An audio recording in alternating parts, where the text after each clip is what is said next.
नमस्कार गाइस। आज बात करेंगे अपनी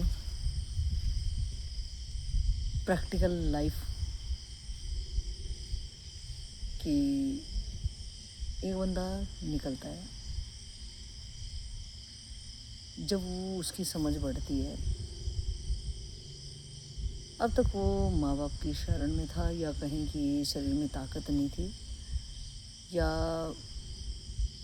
बुद्धि के अंदर वो बल नहीं आया था। तो मैंने वैसा ही किया जैसा कि परिवार ने मुझे सिखाया और समझाया। लेकिन अब कुछ जैसे ही आपकी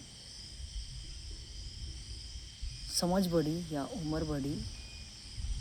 तो अब आप कुछ ऐसी चीज़ें समझ में आती हैं आपको कुछ, कि आप जो चीज़ें ना माँ बाप ने समझाई, ना आपके चारों तरफ हैं, लेकिन वो आपके अंदर में बड़ी उलझन सी है और अनसुलझी है। और आप देख पा रहे हो कि अगर वो बातें आप किसी को बता भी पा रहे हो, तो शायद उन बातों की कहीं समाज में कोई मान्यता नहीं है, या ये कहूँ कि आपकी भावनाओं को कोई समझने वाला नहीं है। अब वो बच्चा कि वो माहौल देख रहा है अपने चारों तरफ, कि जैसा मैं हूँ, जिस तरफ से मैं सोच रहा हूँ, या जैसी मैं दुनिया चाहता हूँ, वैसी ये दुनिया नहीं है। क्योंकि मैं एक ईमानदार हूँ, मैं एक सज्जन हूँ, मैं सच का साथ देना चाहता हूँ, मैं झूठ नहीं बोल सकता, मैं बेईमान नहीं बन सकता। तो उसको अब वो जो समाज में उतरता है, तो उसको तमाम ऐसी तकलीफ़ें आती हैं। तो वो सोचता है कि ऐसा इस दुनिया में क्या इसके बगैर काम नहीं चलेगा। और ऐसा क्यों है कि जब वो देखता है कि बगैर बात ही आपके चारों तरफ झूठ का जाल है, आपकी भावनाएं कोई समझ नहीं रहा है, आपको कुछ चाहिए भी नहीं, बस अगर आपको ज़रूरत है तो आप चाहते हो कि आपको एटलीस्ट कोई समझ तो जा सके। एक दिन ऐसा आता है कि आप खुद सोचते हो कि या तो मैं ही गड़बड़ हूँ, और या तो ये समाज ही गड़बड़ है। तो समाज बहुत बड़ा हिस्सा है और मैं इकलौता हूँ। तो इंसान अपने आप में एकांतिक चाहता है, और वो अकेला सा फील करता है कि शायद मैं इस दुनिया के लायक नहीं हूँ। लेकिन अब अकेला इंसान करेगा क्या? तो वो क्या करता है कि उसको वो समाज की जो रीत हैं, जिस तरह से समाज चल रहा है, अब वो अंदर से ऐसा नहीं होना चाहता, लेकिन समाज की जो एक रूपरेखा है उसको, क्योंकि अभी उसके पास कोई बल नहीं है, बल ना समझ का इतना ज़्यादा बल है कि वो अपनी समझ से समाज को बदल दे, और ना उसके पास पैसों का बल है, और ना उसके पास शरीर का ही ऐसा बल है। तो अब वो सोचता है कि अब मैं क्या करूं। तो उस टाइम पे सबसे पहली बात तो वो अंदर में एक समाज के प्रति उसका रोष प्रकट होता है, और सबसे पहले हर एक इंसान के लिए उसका परिवार समाज होता है। और ये भी देखने में आया है कि बाहर वाला जो समाज है वो शायद आपको कम परेशान करता है, अगर आप व्यवहार एक अपनी लाइफ को इस कहानी के निमित्त हम आगे बढ़ाएं। तो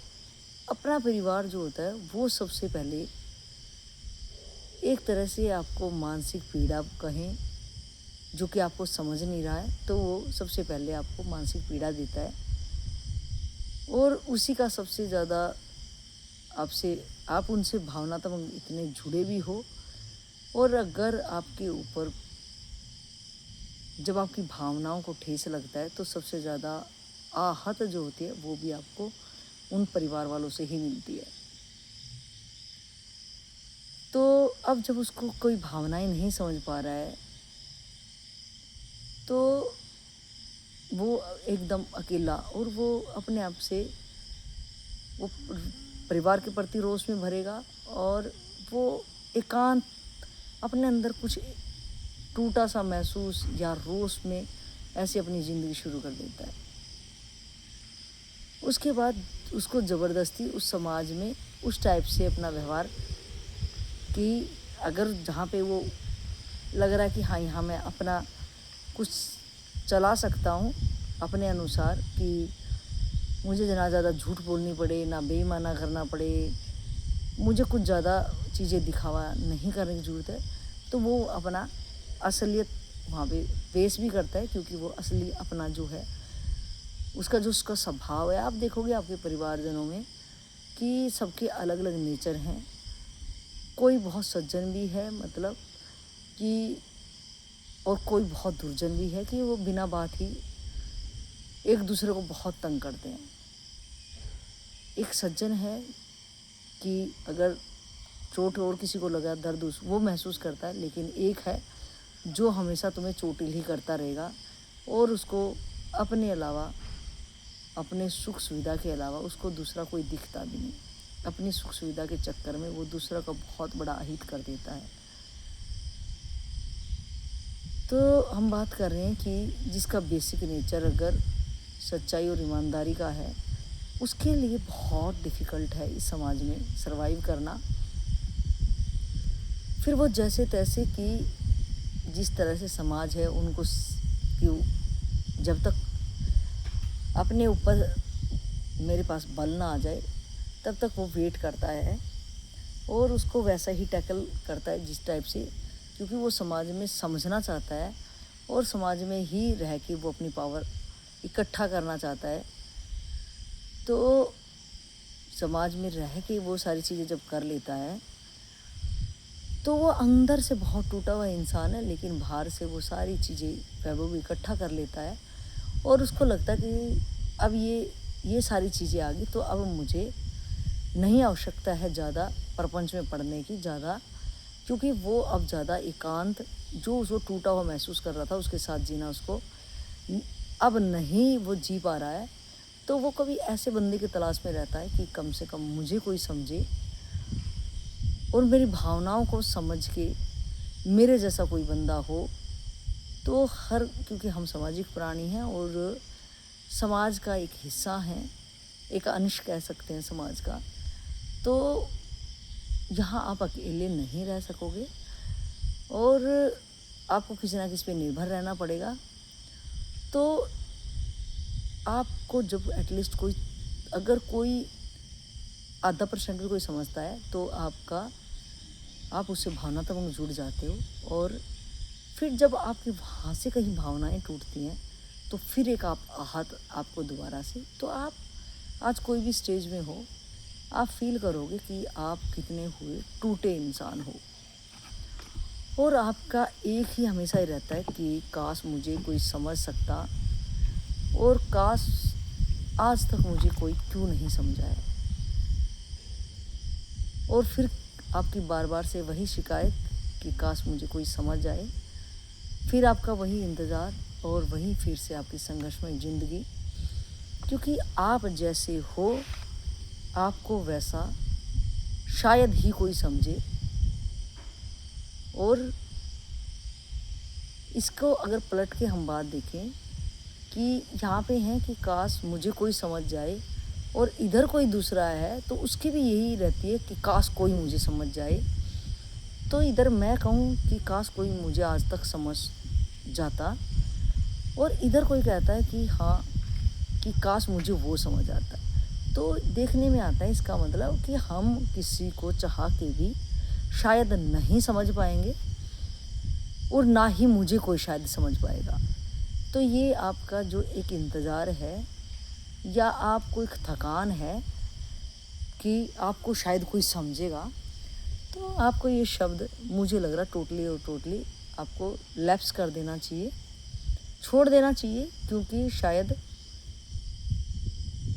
जब मेरे मेरे को भी ये शिकायत है और किसी को और को भी ये शिकायत है, तो इसका मतलब हम नहीं समझ सकते और हमारी ही कुछ अनसुलझी कहानी है, हम जिसमें शायद मैं चाहूँ कि और कोई मुझे सुलझाए या और कोई मुझे समझे। तो जब मैं किसी को नहीं समझ पा रहा, तो मुझे भी कोई कैसे ही समझ सकता है। तो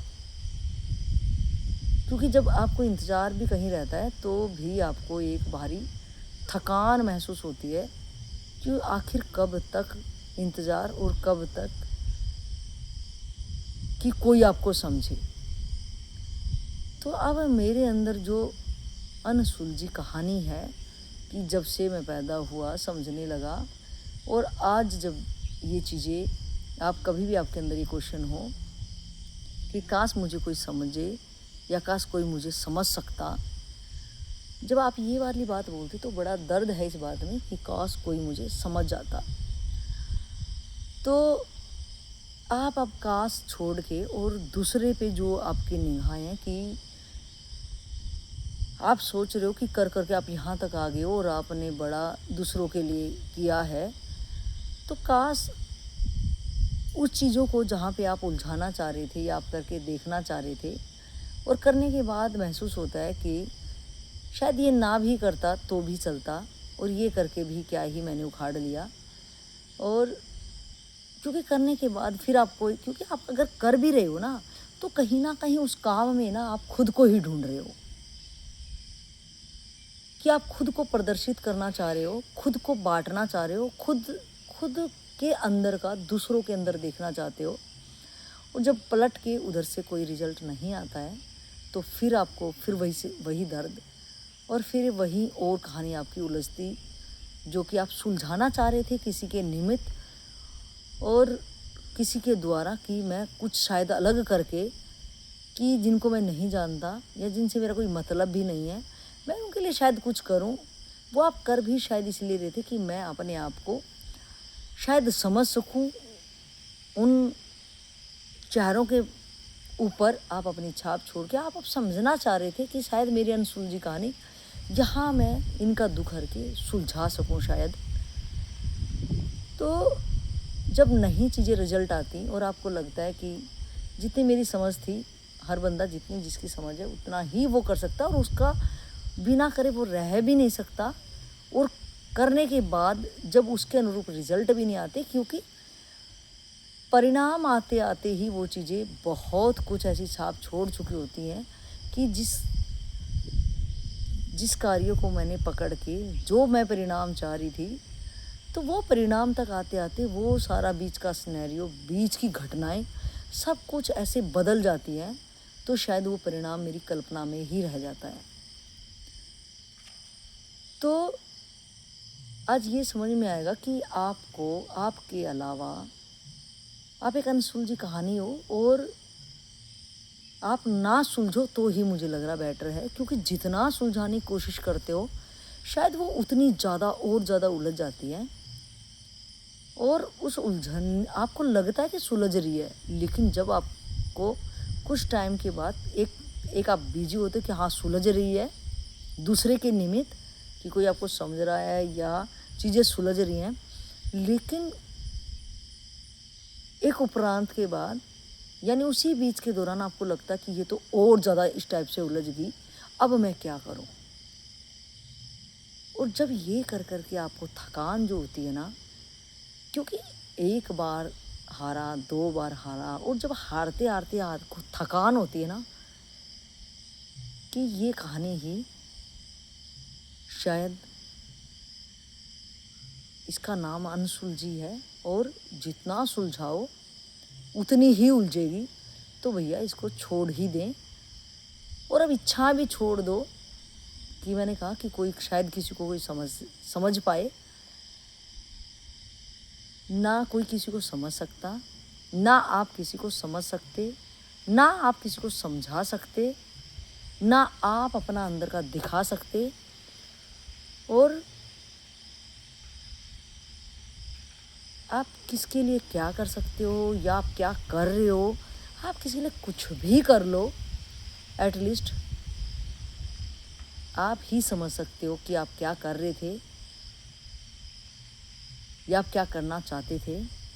लेकिन आपको समझेगा कोई भी नहीं। और शायद आप कर भी इसी वजह से रहे थे। मैंने पहले बोला कि उस काम के निमित्त आप अपने आप को देखना चाह रहे थे, और जब इतने काम और इतनी थकान के बाद जब आप देख पाए, तो सिर्फ आपके हाथ में लगा एक ऐसा रिजल्ट जिसकी शायद आप कल्पना भी नहीं कर पाओगे। और आपको लगता है कि अब वो बंदा ऐसे चौराहे पे खड़ा हो जाएगा, और ये चौराहे पे कई बार ज़िंदगी उसको खड़ा करती है, और फिर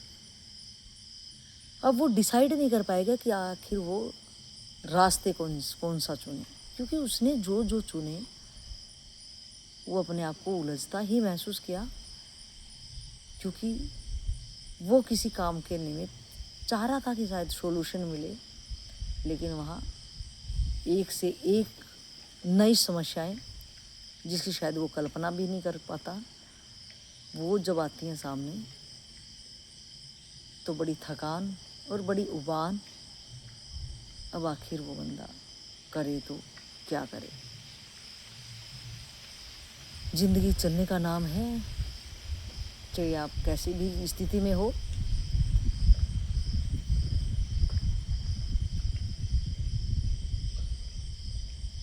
सिर्फ आप अब कर कर के अगर थक गए हो,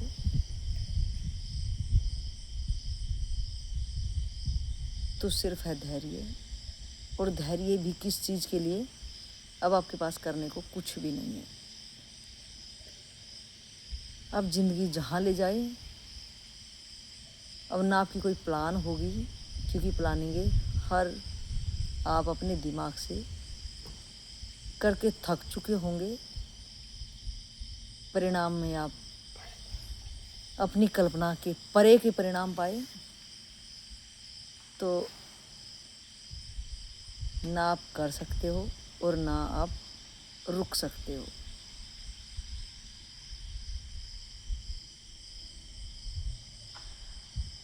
अब जो भी हो, इसको धैर्य भी नहीं कहेंगे, क्योंकि धैर्य भी एक इंतज़ार का होता है कि ये समय बीत जाएगा तो उसके बाद ये होगा। तो ये धैर्य शब्द भी काम के बीच का ही हो सकता है, या नए काम के प्लान के कारण इंतज़ार हो सकता है।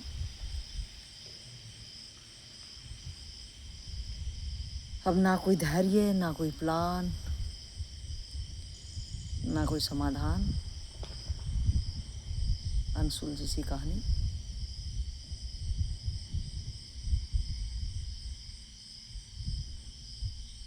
बस इतना सा।